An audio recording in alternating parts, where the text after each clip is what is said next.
Olá, povo de Deus, bom dia. Porque eu bem sei o pensamento que penso de vós, diz o Senhor. Pensamentos de paz e não de mal, para vos dar o fim que esperais. Jeremias capítulo 29, versículo 11. Não sei se é necessário me apresentar. Mesmo assim, me chamo pastor Emerson Adriano, membro da Igreja Batista Jardim Nazaré, que tem como presidente nosso amado irmão, pastor Roberto Ricardo. E hoje estaremos apresentando a lição 9 da EBD, da Escola Bíblica Dominical, hoje dia 31 de maio de 2020, que vai ter como norte a conduta do crente no mundo e como base o texto de Efésios capítulo 5 e capítulo 6, e o seu texto áureo nos versículos 15 e 16 de Efésios 15, que está assim escrito: Portanto, vede prudentemente como andais, não como nécios, mas como sábios, remindo o tempo, porquanto os dias são maus. Perceberam? Estamos nesse mundo e somos deste mundo, não como pertencentes, mas como influentes. Aí nesse ponto a gente lembra de João 17, onde Jesus disse que ele, Jesus, não era deste mundo, mas também como nós do mundo não somos. Por isso aqui o escritor da revista diz: não somos pertencentes ao mundo, a esse mundo, mas somos influentes.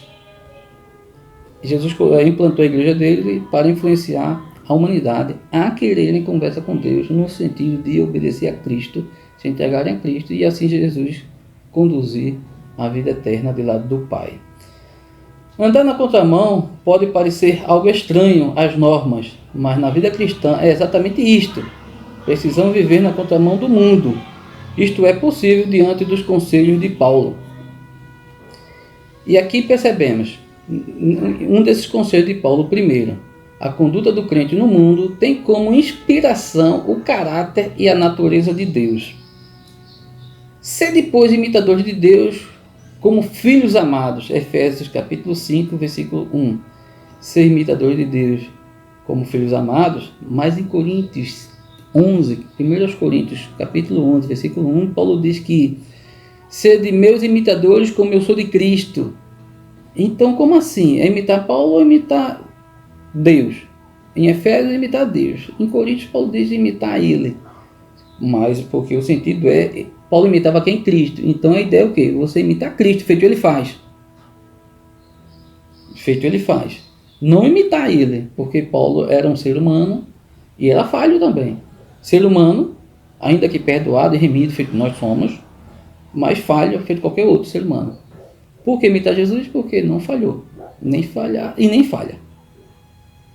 Ok, amados? Imitar Deus deve ser o ideal da nossa vida. Tirar Deus de nossa vida é o mesmo que tirar o ar que respiramos. Tirar o sangue das veias e artérias é tirar a própria vida. Se tirar Deus de nossa vida, é feito você tirar a sua própria vida. Crer em Deus é relacionar-se com Ele. É uma verdade. Paulo diz: sede, pois, imitadores de Deus. Isso é verdade. Não é uma verdade, não. Isso é verdade. Conhecer Deus nas Escrituras é fazer com que este conhecimento se torne relacional. Não podemos imitar Deus sem seus atributos naturais. Nos atributos naturais de Deus não podemos imitar, mas nos outros atributos que aqui na revista chama de comutáveis, não é imutável, é comutáveis. Conseguimos imitar Deus nesse sentido, no amor, na justiça, na verdade, na bondade. Isso conseguimos. Ok, amados? E a gente vai pular para o segundo ponto. Esse segundo ponto é o segundo conselho de Paulo, que é a respeito da conduta do crente no mundo. Precisa ser firme e bem consciente na realidade do pecado. Mas a fornicação e toda impureza ou avareza nem ainda se nomeia entre vós, como convém a santos. Ninguém vos engane com palavras vãs, porque por estas coisas vem a ira de Deus sobre os filhos da desobediência. Efésios capítulo 5, versículos 3 e versículo 6. Pecado é tudo aquilo que desagrada a Deus, que ofende o caráter de Deus. Pecado é errar o alvo, é iniquidade quando a gente vez por outra lê na Bíblia. Iniquidade é pecado, porque no que errou o alvo, pecou.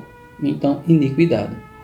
Para alguns, o pecado é resultado de algo ditado por impulsos íntimos e circunstâncias, incluindo assim a responsabilidade de escolha. Outros focam no prazer, sentir-se bem, não importa o custo e os meios. Vendo esse pedacinho aqui, essa observação feita pelo escritor da revista, lembramos daquela frase que muitos devem conhecer: os fins justificam os meios, que é atribuída a Maquiavel. Eu não preciso fazer um monte de atrocidades para conseguir aquilo que quero. Não, a gente pode fazer diferente dessa frase. Não. As coisas que você fazem corretamente para atingir o alvo, pode você fazer essas coisas de modo que agrade a Deus também, para que o alvo atingido seja algo agradável a Deus também. E nesse sentido a gente bota a frase de Maquiavel para o lixo. Mas só que vem o hedonismo e tenta de todas as formas e argumentos esvaziar o conceito de pecado. Ensinam que o importante é o prazer e não importa se é certo ou errado. Tá vendo? Os fins justificam os meios, aqui que eu levantei a ideia, que a gente viu na última frase. Não importa o custo e os meios? Importa sim. Importa sim. A teoria da evolução, o que a Bíblia chama de pecado, a evolução trata como sendo herança da vida primitiva, ou seja, da época da vida animal, né? Que aqui é chamada de vida animalesca. Nosso Deus é santo e quer que sejamos santos. Entendeu, amados? É assim que Deus quer. Lembram que antes do primeiro ponto a ser abordado, eu falei que os conselhos de Paulo nos daria a condição de conseguir executar tudo isso que a Bíblia fala. Portanto, agora estamos no terceiro conselho de Paulo, que diz assim: a conduta do crente no mundo precisa ser refletida e proclamada com a experiência familiar. Vós, mulheres, sujeitai-vos a vossos maridos, como ao Senhor. Vós, maridos, amai vossas mulheres, como também Cristo amou a igreja, e a si mesmo se deu por ela. Vós, filhos, sede obedientes a vossos pais no Senhor, porque isto é justo. E vós, pais, não provoqueis a ira a vossos filhos, mas criai-vos na doutrina e admoestação do Senhor. Efésios capítulo 5, versículos 22 e 25, e Efésios capítulo 6, versículo 1 e versículo 4. A família é a virtude de nossa fé. É a virtude da nossa fé. É na família que somos conhecidos. Não há como camuflar o que somos na família. Não há máscaras em família. Paulo ensina que um relacionamento familiar totalmente baseado no amor. A relação de família tem que ser baseada no amor. E quando Paulo fala em amor aqui, é o amor de Deus. As mulheres, Paulo diz que precisam exercer a funcionalidade do Criador. Eis na palavra submissão, não é escravidão. Submissão está relacionada à liderança do lar. A mulher pode ter potencial de liderança. Sim, pode. Mas no lar, o líder é o homem. É aqui que eu abro um parêntese que não está na revista, a qual que quando eu vi esses textos e procurei estudar um pouco mais sobre eles, percebi que vindo do Senhor, para mim é isso, veio do Senhor, isso que eu vou dizer, que quando o casal está alinhado com Deus, não precisa ninguém dizer nada a ninguém do que deve ou que se deve fazer, porque estará junto com o alinhamento com Deus, fazendo tudo aquilo que é o seu papel na ocasião, ou na situação, ou na convivência, estando aliado com Deus.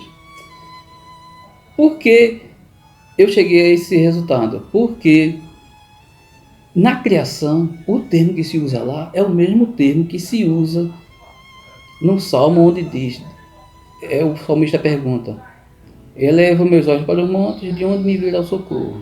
Pronto. Esse termo socorro está na criação da mulher. Por isso o escritor o tradutor da revista bota como ajudadora. Ajudadora. E ali está dizendo que é socorro. Então Deus seria submisso a mim? Está misturando as bolas. Professor pastor Emerson, está misturando as bolas. Está misturando. Não é bem assim, alho com bulgário, não é bem assim não, porque está lá sim esse termo. Está lá sim. E o tradutor botou ajudadora e não submissa, para nos ajudar. Só que no decorrer da história, a mulher tomou um modo de agir ali diferente, oprimida pela sociedade no correr do tempo judaico, que Paulo adquiriu e usou isso por causa do costume de lá. Eu duvido muito que se ele tivesse nos costumes de hoje, ele botasse desse mesmo modo. Não é que a gente vai passar por cima, mas eu falo que em alinhamento com Deus, o casal vai fazer tudo que é cada um seu dever, e ninguém vai ficar mostrando que você é isso, você precisa obedecer isso ou precisa obedecer aquilo.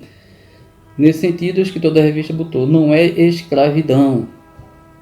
Nesse ponto, eu queria falar só citar aqui um trechozinho de uma espécie de um poema de Francis Carles, que diz assim: o mal medra na família infeliz, que conta com um galo silente e uma galinha que canta. Um galo calado e uma galinha que fica cantando. Aí nesse mesmo trechozinho do poema ele diz: não sei qual vive de maneira mais desnatural, maridos obedientes ou esposas dominadoras. Observaram? Aí aqui eu acrescento, aqui é a minha parte. Ou esposas obedientes e maridos dominadores. Não tem nada de dominação, por isso a expressão ali de escravidão não é escravidão. O escritor do poema aqui reflete uma antiga superstição de uma galinha que canta é mau agouro em uma família. Mas a galinha real realmente canta como galo? Não, cada um vai ter o seu papel. Se tratando de marido e mulher, cada um vai ter o seu papel. E alinhado com Deus, essas coisas não vai haver aquela ideia de dominação, de submissão, mas simplesmente de atuação mediante a palavra de Deus, aprovada por Deus. Socorro, conforme está na criação. É somente para abrir esse ponto. Ainda falando do terceiro conselho de Paulo, quero fechar o parêntese que estava falando ali acerca do termo da criação ali da mulher. Seguindo nesse terceiro conselho de Paulo. Aos amados, Paulo diz que precisam amar as esposas. As mulheres precisam ser amadas e sentirem-se amadas. A conduta projetada por Deus se estende aos pais e filhos. Estes devem obediência aos pais em tudo. Pais comprometidos com o Senhor e a palavra serão exemplos de obediência. Os filhos não devem ser irritados com o desequilíbrio de disciplina, onde haja rancor e ressentimentos. Se não houver coerência por parte dos pais, despertará a ira. Pronto. Aqui findamos o terceiro conselho e adentramos no quarto conselho de Paulo. Só lembrando, aquela parte ali que falei acerca do termo lá da criação usado para a mulher, que é Ezer, esse é a palavra lá, né, sem estar declinada,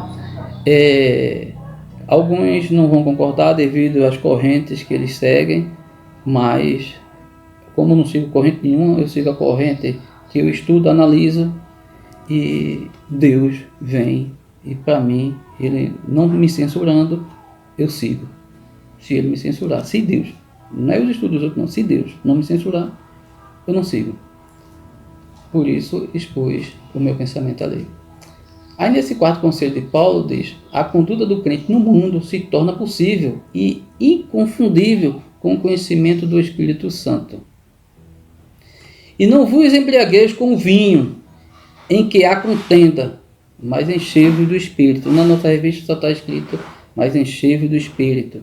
Efésios capítulo 5, versículo 18. Na nossa revista apenas a parte B, porque é enchei-vos do Espírito. A vida cristã não pode ser vivida com sequidão espiritual, por isso enchei-vos do Espírito. Também é perceptível que a vida do crente neste mundo se torna ineficaz sem a ação do Espírito Santo em nós. Por isso, enchei-vos do Espírito. O grande desafio não é entender se temos o Espírito Santo. Por isso, enchei-vos do Espírito. Mas o desafio é se, de fato, o Espírito Santo nos tem. De novo, por isso, enchei-vos do Espírito. Vivemos um desafio de viver no mundo, mas como cidadão dos céus. Por isso, Jesus disse que Jesus não era do mundo, mas e nem nós do mundo éramos, mas que Deus nos deixasse aqui. Porque a gente, aqui, a ideia de Jesus é que a gente vinha expandir o reino de Deus na terra. Porque o reino de Deus começa na terra. Está assim nos evangelhos. Né? Somente com a vida do enchimento do Espírito nos habilita e qualifica a fazer tudo isso que Jesus fala nas Escrituras, principalmente lá nos Evangelhos, em Atos e nas orientações de todo o Novo Testamento. É um enchimento contínuo. Inclusive o aprender de Deus também é contínuo. Eu aprendi ontem e tenho que aprender hoje também. Um dos profetas que está na Bíblia disse: conheçamos e prossigamos em conhecer ao Senhor. Tá assim, é Oséias, acho que 6.3, coisa assim, 3.6. Só confirmar lá depois. Nunca recebemos a graduação de sermos plenos. O enchimento do Espírito é dinâmico, como eu disse, né? E lembrei o que o profeta escreveu. Quanto mais o crente experimenta esta realidade, mais necessidade tem desse enchimento na vida.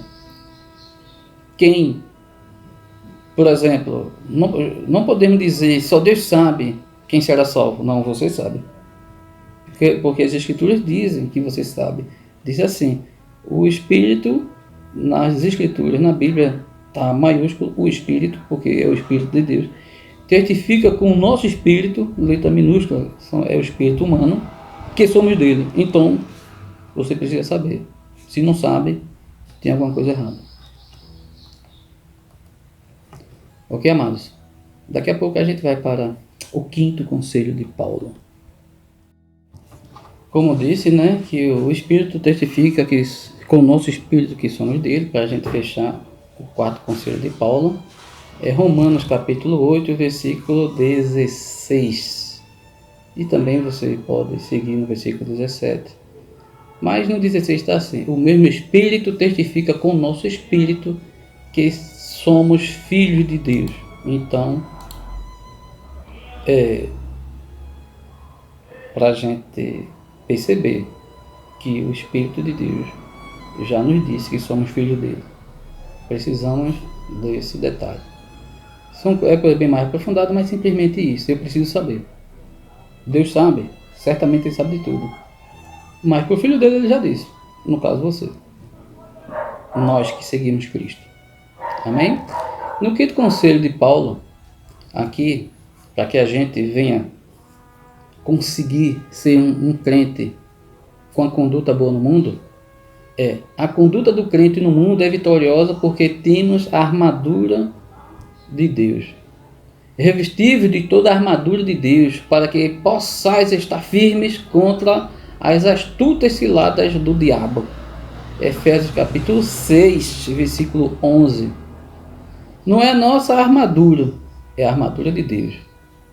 Deus tem preparado e oferecido a sua armadura para nós, providenciado por Ele para que a usemos em tempos de lutas contra toda espécie de malignidade. A Bíblia está para nos socorrer em tudo. E também a gente está sujeito à vontade de Deus, né? Temos que também ser coerentes com isso. Estamos numa peleja real, não imaginada. Nossa luta não é carnal, nem material como alguns imaginam. Nossa luta é espiritual. Se fosse tratar da luta presente, do atual momento, 31 de maio de 2020, essa pandemia, parecia que esse escritor da revista estava literalmente, naquele sentido que acreditamos, profetizando. Mas é claro que ele não estava falando exatamente disso, porque um profeta bíblico sabia exatamente daquilo que estava falando, né? É claro que existem alguns momentos que necessariamente ele não sabia, feito Moisés. Deus levantará um semelhante a mim, nesse sentido, pensando em Jesus. Mas isso é assunto para depois. É contra os poderes das trevas. A nossa luta não é carnal, é espiritual. A luta é de natureza espiritual. Por ser um ser tentável, o homem precisa permanecer firme contra as investidas. O homem aqui significa a humanidade. Inclusive, a humanidade que já pertence a Jesus. Principalmente ela. Não deixando, a gente, quando aceitamos Jesus, a gente não foi blindado para não ter mais tentação. Não. A tentação vai vir mais forte porque a gente agora vai perceber todas elas. Os de fora de Cristo não percebem, estão sendo tentados. Não percebem, mas nós percebemos todas elas. É feito você levar uma topada e depois ficar só imaginando, eita, tudo bate no dedo, não é? E não é, né? Quando no dedo do pé. E não é. Quando não tá, ferimento nenhum está batendo, você só não está ligando ou nem percebendo. Do mesmo modo, nesse sentido com a gente. Agora a gente está em evidência. A gente sabe. Agora. Será a armadura de Deus que o fará permanecer inabalável. Será a armadura de Deus. O que, amados? Ainda sobre a armadura de Deus do quinto conselho de Paulo, que a gente vê na revista, na última metade desse quinto conselho, né, onde tem a conduta do crente no mundo é vitoriosa porque temos a armadura de Deus. Veja, Paulo tinha em mente a armadura usada pelo soldado romano. A primeira parte da armadura é o cinto da verdade que, cingindo nossos lombos, nos dá firmeza e segurança. Falar e viver a verdade é essencial para lutarmos contra o pai da mentira. Perceberam? Paulo pegou a ideia do soldado romano, das armaduras dele, para passar para nós, como pegar a armadura de Deus. A defesa do romano, aí Paulo vai nos mostrar como é a defesa dos crentes. Por isso, falei que era uma questão social, a questão de Paulo ali de dizer que as mulheres fossem sujeitas, que o mundo hoje mostra como escravidão. Não é bem assim. Não é bem assim. É tudo baseado naquela parte da lei que houve na época. Depois vem as sandálias, os sapatos do Evangelho da paz. Mensageiro da paz de Cristo somos nós. Quem vive em conflito busca atrito e se torna presa fácil do diabo. Depois vem o escudo da fé, protegendo o tórax e o coração. Isso se tratando lá dos soldados romanos. Somos protegidos pela fé. Perceberam Paulo fazendo essa analogia aí, essa comparação. A confiança em Deus faz com que cada peça da armadura se torne eficaz. A fé em Deus. Depois vem o capacete da salvação, protegendo a cabeça e a mente. Por último, é a espada do Espírito, que é a palavra do Senhor. Ninguém pode ir para a batalha sem a palavra. A espada para alguns soldados, fisicamente, um pedaço de metal lá. No caso dos crentes, é a palavra de Deus. É assim que se avança na batalha. Porque se for para a batalha sem a armadura de Deus, em especial a palavra de Deus, está condenada aquela batalha à derrota.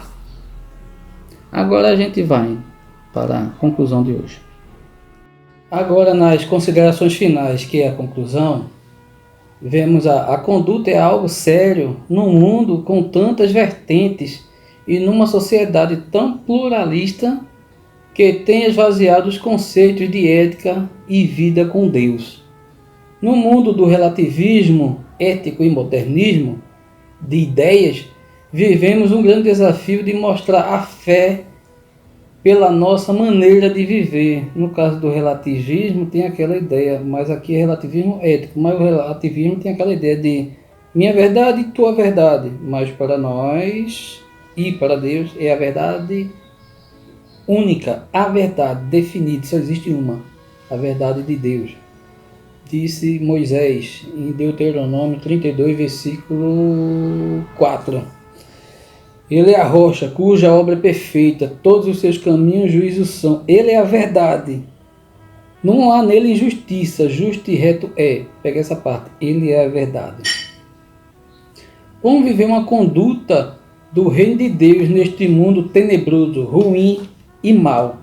A gente vai estar vendo aqui na revista. 1. Ficando bem firmes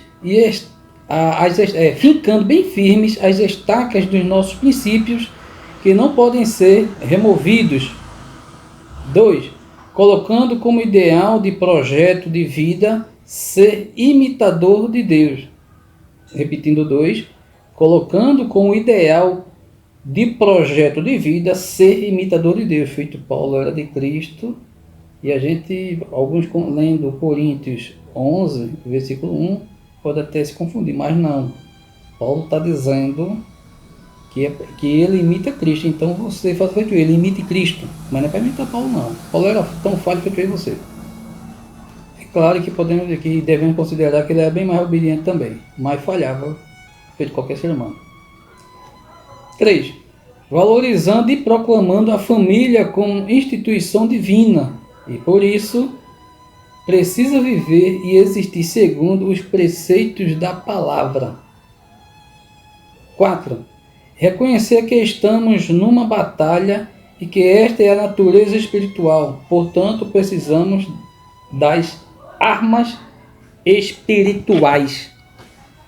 E como a gente viu na parte que falamos sobre a armadura de Deus, não as nossas armaduras, mas as armaduras de Deus. E no final é dita, a espada. E a espada é a palavra de Deus. Então precisamos literalmente de Deus. E aqui eu ainda quero fazer uma menção àquilo que eu falei acerca da mulher. Só relembrando um trechozinho do poema de Francis Quarles, que ele disse: o mal medra de medo na família infeliz que conta com um galo silente, ou silencioso, e uma galinha que canta. Não sei qual vive de maneira mais desnatural, se o marido obedientes ou esposas dominadoras. E eu coloquei esposas obedientes ou maridos dominadores. Não é assim que é a Bíblia, como eu expliquei lá no começo, na parte que eu falei disso. A ideia aqui é socorro à mulher. Aí aqui também tem um trechozinho que também foi mencionado. O escritor do poema aqui reflete uma antiga superstição de que uma galinha que canta é mau agouro em uma família. Quem disse? O brilho de um lar é a mulher, mas aqui é um agouro. E a ideia de sociedade lá não era muito diferente dessa ideia que foi passada aqui, da mulher falar, da mulher fazer alguma coisa. Tanto é que em outros textos Paulo fala que a mulher profetiza e ele fica na dele, porque ele fugiu, já saiu daquele contexto que ele estava falando antes, já estava em outro lugar. E como assim? E também tem um outro estudioso da Bíblia que disse que a mulher ficava calada porque as mulheres da vida por aí viviam falando muito e tinha a ideia de toda vez que uma mulher falasse, tinha a ideia dela ser meretrizes. E por isso Paulo mandava ficar quieta. Nesse sentido também tem essa ideia lá. Tem que aprofundar o estudo para ver por que Paulo falou isso. E por isso que ele usou as armaduras romanas, dos soldados romanos, para fazer aquela ideia de armadura de Deus. É assim. Porque, como eu também disse, se alinhado com Deus, o casal vai fazer o que lhe é devido, tanto a esposa quanto o marido. Aí aqui o Francis Quarles diz: mas as galinhas realmente cantam como galo? Cada um tem seu papel, se tratando dos cônjuges. Cada um tem seu papel. E cada um, aliado com Deus, vai fazer as coisas que não será percebido. A ideia daquela submissão de escravidão que é mostrado hoje, e já há algum tempo. Já na época dos judeus já passava assim. Isso era o meu... que eu queria fazer esse adendo, essa conclusão, e findar com aquela palavra do apóstolo Paulo, apóstolo João, na sua primeira carta, no capítulo 3, no versículo 2, que diz: amados, agora somos filhos de Deus, e não é manifestado o que havemos de ser, mas quando ele se manifestar, seremos semelhantes a ele, porque assim como ele é, o veremos. Amém? Até a próxima, amados. Fiquem com Jesus.